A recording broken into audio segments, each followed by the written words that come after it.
تعالیٰ کے نام سے شروع جو بڑا مہربان اور نہایت ہی رحم کرنے والا ہے۔ جامع صغیر میں آپ صلی اللہ علیہ وآلہ وسلم کا ارشاد مبارک ہے، جس میں آپ صلی اللہ علیہ وآلہ وسلم نے ارشاد فرمایا کہ یہ 3 علامتیں ہیں، 3 نشانیاں ہیں۔ جس آدمی میں یہ 3 نشانیاں ہیں تو وہ بہت خوش قسمت ہے۔ پہلا خوش قسمت انسان وہ ہے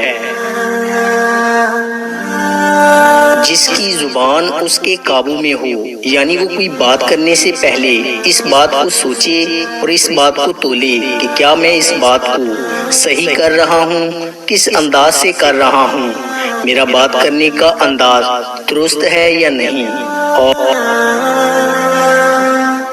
اگر مسلمان اس بات کا خیال رکھے کہ ہم نے کیا بولنا ہے اور کیسے بولنا ہے اور کس وقت بولنا ہے، تو یقین جانے ایسا مسلمان بہت زیادہ خوش قسمت ہے، بلکہ ایسا کوئی بھی انسان خوش قسمت ہو سکتا ہے۔ نمبر 2 پہ فرمایا، جس آدمی کے گھر کے دروازے رشتہ داروں کے لیے کھلے ہوں، جس آدمی کا گھر کشادہ ہو، کھلا ہو، وہ بندہ بھی خوش قسمت ہے۔ اس کا مطلب یہ ہے کہ گھر کے دروازے رشتہ داروں کے لیے کھلے ہوں، یہ نہیں کہ بندہ سب رشتہ داروں سے ناراض ہو جائے، کسی کو اپنے گھر میں نہ آنے دے، ایسا نہیں ہونا چاہیے۔ اس لیے جو بندہ صلح رحمی کرتا ہے، اپنے رشتہ داروں کے ساتھ اچھے تعلقات رکھتا ہے، وہ بندہ خوش قسمت ہوتا ہے، اس کی ہر چیز میں اللہ تعالیٰ برکت ڈال دیتا ہے۔ تو اس لیے دوسرا آدمی وہ ہے جس کا گھر کشادہ ہو، کھلا ہو۔ اور تیسرا، جو بندہ اپنے گناہوں پر روتا ہو۔ تیسرے بندے کے بارے میں ارشاد فرمایا کہ خوش قسمت ہے وہ آدمی جو اپنے گناہوں پر روتا ہو، یعنی جس بندے کا دل سخت نہ ہو۔ دل سخت کیسے ہوتا ہے؟ جب بندہ گناہ کرنے کے ساتھ ساتھ اپنے رب کو بھول جاتا ہے، گناہ کو گناہ نہیں سمجھتا اور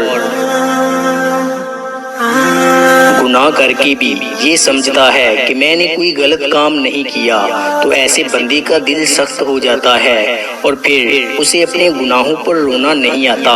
تو جو بندہ اپنے گناہ پر روتا ہے، چھوٹے گناہ ہوں یا بڑے گناہ ہوں، اللہ تعالیٰ سے معافی مانگتا ہے کہ اے اللہ، میں تیرا بندہ ہوں، تیرا بندہ ہونے کی وجہ سے میرے سے گناہ ہو جاتے ہیں۔ کئی لوگ پوچھتے ہیں کہ ہمیں رونا نہیں آتا، ہم کیا کریں؟ اگر رونا نہیں آتا تو رونے والا منہ بنا لیں۔ اللہ تعالیٰ کو تو صرف بہانا چاہیے، وہ اپنے بندے کو بخشنے کے بہانے ڈھونڈتا ہے۔ ان 3 بندوں کے بارے میں ارشاد فرمایا کہ جس بندے میں یہ 3 نشانیاں ہیں، وہ بندہ بہت زیادہ خوش قسمت ہے۔ تو ہم سب کو چاہیے کہ یہ 3 علامتیں ہم اپنے اندر پیدا کریں، اور اگر ہمارے اندر یہ 3 علامتیں ہیں تو ہم اللہ تعالیٰ کا شکر ادا کریں۔